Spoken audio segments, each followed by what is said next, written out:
Off to outpatient I go. Had a week of rough sleep, and Jeff got really paranoid and almost had a panic attack because I was getting very little sleep, and he was concerned that I was going to have an episode. So I think I'm fine. I don't think I need to be going to outpatient, but whatever. It makes him feel better.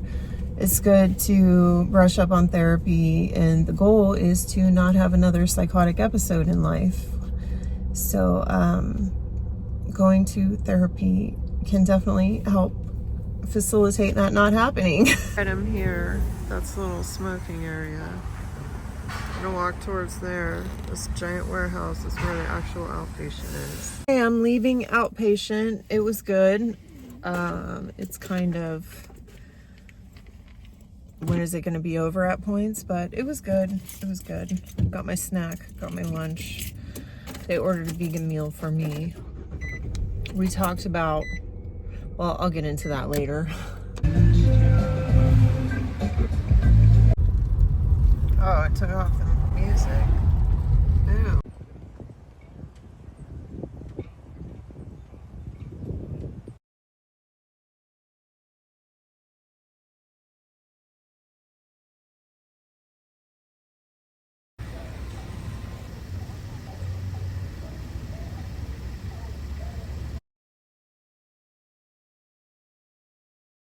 Yesterday was outpatient, and today I am heading to the courthouse for pre-trial for Tiffany's trial, and nothing's really going to happen. I'm just going to support her, but she moved back into the sober living, and so she's bringing the house manager with her to court because the house manager doesn't want Tiffany driving anywhere on her own until she can, I guess, until she's more comfortable with her maintaining her sobriety. So yeah, that's where I'm headed right now. Do you want to say hello? Hello. We're at court. There's only one public defender, so we're gonna be here For a while. a while. I'm so old. I'm leaving court. I'm gonna go get some breakfast, and then when I go home, I'm gonna tell you guys all about how much it sucked going back the first day at IOP. But court was cool. They just moved over the date to October. An investigator from the public defender's office will be calling me because I will likely be a character witness.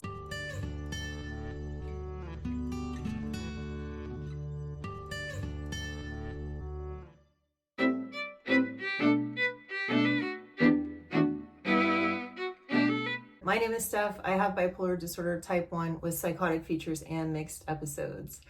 And I share my life with you about bipolar disorder in an effort to better help you understand how necessary medication is, because I have had a lot of experience not on medication. It's pretty much dismantled my life several times.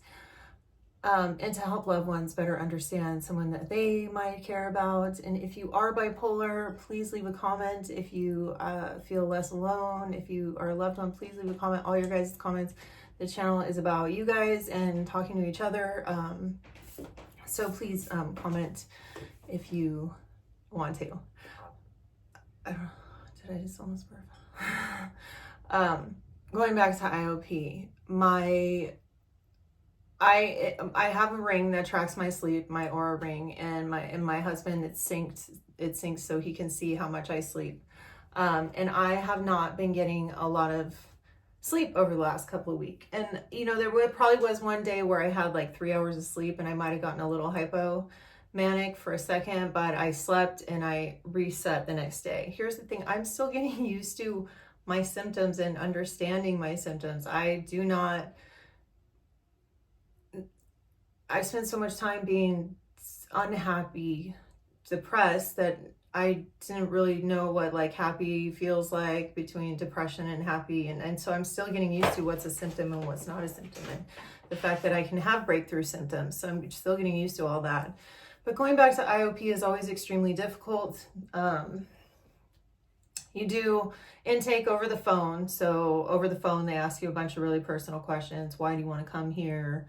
And then a bunch of other questions what do you want to work on? And so they do all that over the phone and they say, okay, come. So I went on, I went in the first day.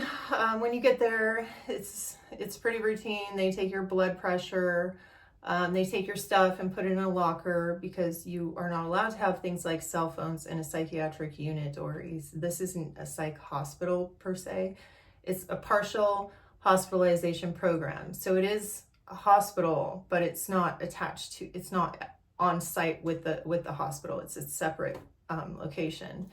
And so when you go in there, you have to turn in your purse because you can't keep any of your belongings. So they go in a locker. So I said hello to a few people who work there that are still there, that I have seen over the last 7 years off and on. So the part that's really emotional and really painful about it, going back to IOP and why it's so hard, going back the first day, it's really heavy. One, I'm an empath, so hearing everybody's stories, I feel all their pain too. So it becomes really, really overwhelming. But probably the hardest part about it is the very first day when you go back and they start asking you questions. And they ask you questions like, have you ever been arrested? Have you ever had an attempt? Have you ever been assaulted, physically or otherwise? And how many times have you been hospitalized? So all of these questions, and I'm like answering yes, yes, yes, 15, and it's one of those moments where you realize how screwed up you really are and how hard it is for you to live in this world when you get into these group meetings.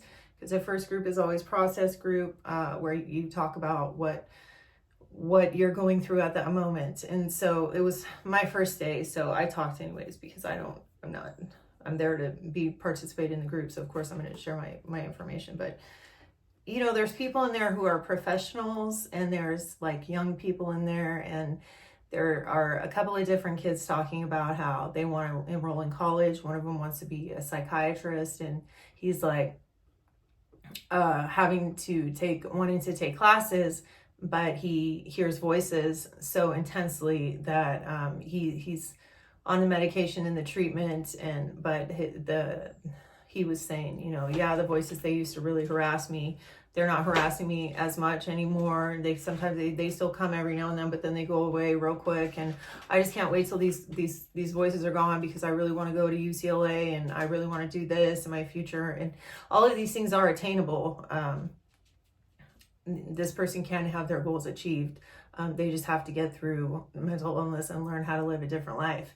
And so I always think, like, when I'm in there in that room and hearing everybody's stories, I always think to myself, like, God, if people could just see like what's happening in this room, how successful these people are and how hard they have to work to like get through the day. And so IOP is so overwhelming sometimes. But I really didn't want to go back. I didn't think I needed to go back. But because I'm in a relationship with somebody who I love very much, who I hurt very much, I'm going to do whatever he says in regards to my mental health. If he thinks I need to go to outpatient, I'm going to go. If he thinks I need to go to the hospital, I'm going to go. Like that, we have we communicate a lot. And, the last thing I want to see is him get hurt or him have a panic attack in the middle of the night because I have only slept less. And I'm up in the middle of the night on my phone. Like it's hard for him. It's really hard for loved ones. But it's super, super traumatic for him because, my first year of marriage, I was psychotic. And we'd known each other for 19 years before we got married. Just context as to how we're still together. Usually something like that happens and the people don't. If had I married anyone else, I probably would not be married right now. But yeah, so that's everything about IOP. I went to court for Tiffany today. A little bit more about IOP, I'll just tell you, because one of the things that's really cool about intensive outpatient therapy, and what it is it's 3 days a week, and it is intensive. It's 3 hours of therapy. If you can go 5 days a week, from 9 to 1, but I usually typically choose to go 3 days a week from 9 to noon. But the thing about it is, it's really good, is that they give you breakfast. So if you show up there, you can get breakfast. And then at lunchtime, They give you lunch and you get a snack in between, and half the time you just like, it's like a bag of chips or bag of cookies, and half the time you just put them in your bag and take them with you to go. So that's really nice, because for somebody that's really depressed, you know, something like cooking themselves breakfast is like a huge feat. Second group was something we are letting go of, and the thing that I was trying to let go of is like my codependence relationship with Tiffany, because I'm very like, you know, like I've been trying to help her so long that I've become so like involved in it. It's caused me a lot of mental health problems, stress that I, you know, that I'm willing to endure for somebody that really needs it, which she did. But so that was what I talked about in group, and I also realized there's a lot of things that I should be talking about at group, you know, like the alcoholism in my family, and the loss of my mother-in-law, and just my husband going back to work because he's been home for months, because he took off time because his mom died. So yeah, I've been going through a lot, and I really don't ever really even notice how many things that I'm going through, because I'm so used to going through so much at one time that typically I don't even notice. So it was very eye-opening going back to IOP, realizing just, you know, how much stress I was under. Once again, being reminded how screwed up I am is never fun. But I'm still here, so that's good, right? So yeah, everything's, I went to court with Tiffany other than that, and been to court twice for her. I think the last video I was at court for her.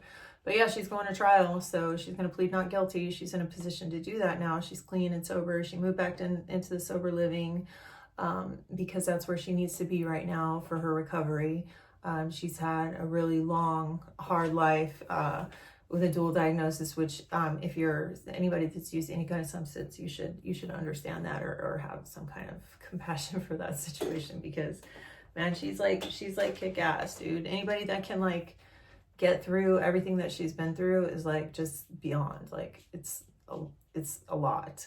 So but anyway, thank you guys for watching. Thanks for following the channel. I really appreciate you guys. I will see you later. Bye bye.